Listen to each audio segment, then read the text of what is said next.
মা তো মরে গিয়ে বেঁচেই গিয়েছে। মায়ের অভিশাপে বেঁচে থেকেও দুনিয়ায় কি নরক যন্ত্রণা ভোগ করছি। আমার বাড়িতে সবকিছুই আছে, কোনো কিছুর অভাব নেই। আমার স্ত্রীর জন্য আমার বুড়ো মাটাই বেশি হয়ে গিয়েছে। আমি বাড়িতে আসলেই দেখি মা অযথা আমার স্ত্রীর সাথে ঝগড়া করছে। একটা ছোট ঘটনাকে বড় করে চিৎকার চেঁচামেচি করছে। আমার ছেলে মেয়েদের খাওয়া পড়া দেখে খোঁটা দিচ্ছে। আমার স্ত্রী একটা দামি শাড়ি নিলে তাকে 10টা কটু কথা শোনানো হচ্ছে। মায়ের ব্যবহারে দিন দিন আমরা অতিষ্ঠ হয়ে যাচ্ছিলাম। আমাদের সুখের সংসারে মায়ের জন্য প্রতিদিন ঝগড়া লেগেই থাকতো, ঠিক যেমন আমার মায়ের সংসারে আমার দাদির কারণে ঝগড়া লেগেই থাকতো। তখন তো এত বৃদ্ধাশ্রম ছিল না। তবে আমার স্পষ্ট মনে আছে, এক ঝড় বৃষ্টিময় রাতে বাবা আর মা মিলে দাদিকে ঘুরতে যাওয়ার কথা বলে এক অচেনা গ্রামে ফেলে এসেছিল। সেই দিন কেন বাবা মা এত কুৎসিত একটা কাণ্ড ঘটিয়েছিল, কারণটা অজানা থাকলেও আজ বেশ বুঝতে পারছি। যদিও সেই দিন অনেকটা ছোট ছিলাম, তবে সেই দিন কিন্তু আমি মনে মনে সিদ্ধান্ত নিয়েছিলাম, যেই দিন বড় হব, বিয়ে করব, আমাদেরও সিমসাম একটা গোছানো সংসার থাকবে, সেই দিন মাকেও কোথাও ঠিক এভাবে ফেলে রেখে আসব। এই আপদ শুধু শুধু আমি কেন বয়ে বেড়াবো? মায়ের অবশ্য ভাগ্য ভালো, সে বৃদ্ধাশ্রমে যাবে। সেইখানে তার মতো গল্প করার জন্য অনেক মানুষ পাবে। ঠিক মতো খেতে পারবে, ঘুমাতে পারবে। সাথে আমার 10 বছরের ছেলেও যাচ্ছে। স্ত্রী অবশ্য বলেছিল ছেলেকে নেওয়ার দরকার নেই, তবে আমার ছেলেটা আমার মাকে খুব ভালোবাসে। সে জেদ ধরলো সাথে যাবেই। আমিও আর বাধা দিলাম না। এই তো শেষ। ইচ্ছে করলেও আর কোনোদিন তার দাদিকে দেখতে পাবে না। সাথে ছেলেকে নিয়ে গেলাম বৃদ্ধাশ্রমে মাকে রেখে সমস্ত ঝামেলা মিটিয়ে। যখন ছেলেকে নিয়ে চলে আসতে গিয়েছি, ছেলেটা আমার কি বুঝলো কে জানে। আমার মাকে জড়িয়ে ধরে হাউমাউ করে কেঁদে দিল। কাঁদছে আমার বৃদ্ধা মাও। বারবার সাদা শাড়ির আঁচলে চোখ মুছছে। আমার ছেলে কিছুতেই তার দাদিকে একা ফেলে রেখে যাবে না। আমার মা বিড়বিড় করে বলছে, কি পাপে শাস্তি দিচ্ছে আল্লাহ। এই দিন দেখার আগে আমার কেন মরণ হলো না? আমি তখন অনুভূতি শূন্য। সম্পর্কে এত বেশি তিক্ততা এসে গিয়েছিল।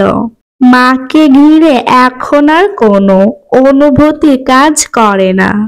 আমার 10 বছরের ছেলেটার এক হাত চেপে ধরলাম।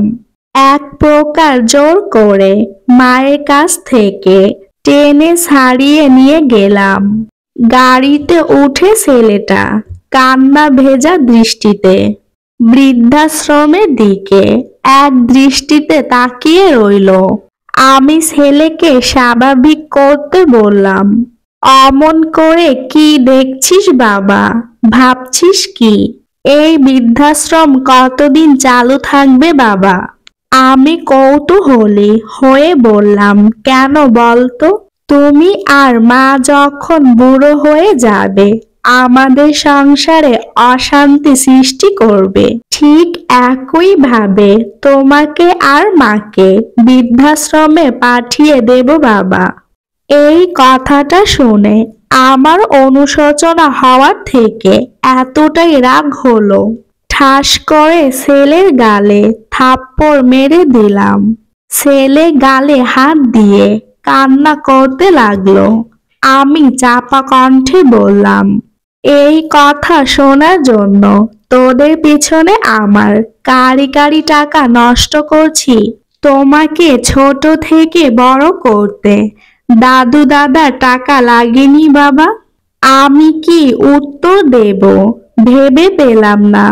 আমার ছেলে বলল, তারাও কষ্ট করে তোমাকে মানুষ করেছে। তারপরেও যখন তাদের শেষ ঠিকানা বৃদ্ধাশ্রম হলো, তাহলে তোমরা কেন বাদ যাবে? তুই কি আমাকে ভয় দেখাচ্ছিস? ভয় তো বড়রা দেখায় বাবা। অনেক পেকে গিয়েছিস দেখছি। ছেলে চুপ করে রইল। আমি বললাম, বৃদ্ধাশ্রমে যখন রাখবি তখন তোর পিছনে আমার এত টাকা নষ্ট করব কেন? সেইটা তোমার ইচ্ছা। ছেলের কথাগুলো শুনে আমার মাথা গরম হয়ে গেল। বাড়িতে এসে স্ত্রীকে এই কথাগুলো বলতেই সে আমাকে উল্টা বুঝ দিল। ছোট মানুষ কি বলতে কি বলেছে, শুধু শুধু ওর কথায় দোষ ধরো না তো। আমিও স্ত্রীর কথা মেনে নিলাম। ভেবেছিলাম মাকে বৃদ্ধাশ্রমে পাঠিয়ে দিলে সংসারে শান্তি ফিরে আসবে। হলো তার উল্টোটা। দিনের পর দিন ছেলেকে নিয়ে অশান্তি বেড়েই চলেছে। ছেলের পড়াশোনায় মনোযোগ নেই, ঠিক মতো পড়ে না, খায়ও না, সারাদিন ঘরবন্দি হয়ে থাকে। যখন ছেলের 13 বছর বয়স, তখন হাতে কলম রেখে সিগারেট উঠল। রাতারাতি পাড়ার বকাটে ছেলেদের খাতায় নাম লিখালো। কি পরিমাণ মারতাম ছেলেকে, তবুও ছেলেটা আর ভালো হলো না। সময়ের সাথে সাথে ছেলে আমার পুরোপুরি নেশার জগতে তলিয়ে গেল। ছেলেকে টাকা না দিলে চুরি করে নিত। টাকা বাড়িতে না রাখলে আমার স্ত্রীর গায়ে হাত তুলতো। ছেলেকে রিহাবে দিলাম, কাজ হলো না। যতক্ষণ নেশায় ডুবে থাকতো ততক্ষণ সবকিছু শান্ত হয়ে থাকতো। যেই নেশাদ্রব্য শেষ হয়ে যেত, কেমন পাগল পাগল হয়ে যেত ছেলেটা। সারা বাড়ি ভাঙচুর করত, চিৎকার চেঁচামেচি করত ছেলেটা। টাকা না দিলে আমাকেও তেড়ে মারতে আসতো। মেয়েটা 16 বছর বয়সে এক বয়স্ক লোকের হাত ধরে পালিয়ে গেল। সাথে আমার স্ত্রীর সোনাদানা চুরি করে নিয়ে গিয়েছে। খোঁজ খবর নিয়ে দেখেছি ওই লোকের আগে আরো 2টা বিয়ে ছিল। সংসার টিকেনি। আমার মেয়ের সাথে ফেসবুকে পরিচয়, সেইখান থেকেই তাদের পরিচয়। ছেলের ভবিষ্যৎ অন্ধকার, মেয়ের গোটা জীবন নষ্ট। মাঝখান থেকে আমার চাকরিটাও চলে গেল। আমরা স্বামী স্ত্রী দুইজনই শৌখিন মানুষ। সেইভাবে সঞ্চয় করা হয়নি। তোলা টাকা ফুরিয়ে এলো। সোনার সংসার সময়ের সাথে সাথে অভিশাপে পরিণত হলো। 9 মাস পর মেয়ে 7 মাসের পেট নিয়ে একা ফিরে এলো। মেয়ের সারা শরীর জুড়ে মারের দাগ, শুধু হাড্ডিগুলো দেখা যাচ্ছে, চোখের নিচে গাঢ় কালি। মেয়ে আমার পা দুটো জড়িয়ে ধরে হাউমাউ করে কাঁদতে লাগলো। হাজার হলেও মেয়ে তো। ক্ষমা করে দিয়ে বুকে টেনে নিলাম। 7 মাসের বাচ্চা নষ্ট করা সম্ভব না। আলোচনা করে ঠিক করলাম, বাচ্চা জন্ম নিলে কোনো এক এতিমখানায় দিয়ে দিব। মেয়েও রাজি হয়ে গেল। আমরা দিনের পর দিন বৃদ্ধ হয়ে যাচ্ছিলাম। বয়স বাড়ছিল। অভাবের সংসারে কি কষ্ট করে দিনগুলো পার করছি, তা কাউকে বলে বোঝানো সম্ভব না। দিন দিন ধার দেনা বাড়ছে, আত্মীয়রাও মুখ ফিরিয়ে নিচ্ছে। ও হ্যাঁ, এ কথাটা বলা হয়নি। আমার মা মারা গিয়েছে। মারা যাওয়ার আগে 4 দিন হসপিটালে ভর্তি ছিল। আমাকে একবার শেষ দেখা দেখতে চেয়েছিল। বৃদ্ধাশ্রম কর্তৃপক্ষ ফোনে খুব অনুরোধ করেছিল আমাকে যাওয়ার জন্য। আমার ছুটি হবে না অজুহাতে যাইনি। গিয়েছিলাম একেবারে মাকে কবর দিতে। আজ যদি মা বেঁচে থাকতো, তার পা দুটো জড়িয়ে ধরে ক্ষমা চাইতাম। মা তো মরে গিয়ে বেঁচে গিয়েছে। মায়ের অভিশাপে বেঁচে থেকেও পৃথিবীতে নরক যন্ত্রণা ভোগ করছি।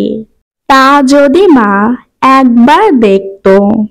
আজকের এই বাস্তবসম্মত গল্পটা বা স্টোরিটি আপনাদের কাছে কেমন লেগেছে অবশ্যই কমেন্টের মাধ্যমে জানাবেন। নেক্সট ভিডিও দেখার আমন্ত্রণ জানিয়ে আজকের ভিডিওটি শেষ করছি। আপনারা সবাই ভালো থাকবেন, সুস্থ থাকবেন, আমাদের জন্য দোয়া করবেন। এমন সব বাস্তবসম্মত গল্প বা স্টোরি আপনারা যদি শুনতে চান অবশ্যই কমেন্টের মাধ্যমে জানাবেন। আল্লাহ হাফেজ। আসসালামু আলাইকুম।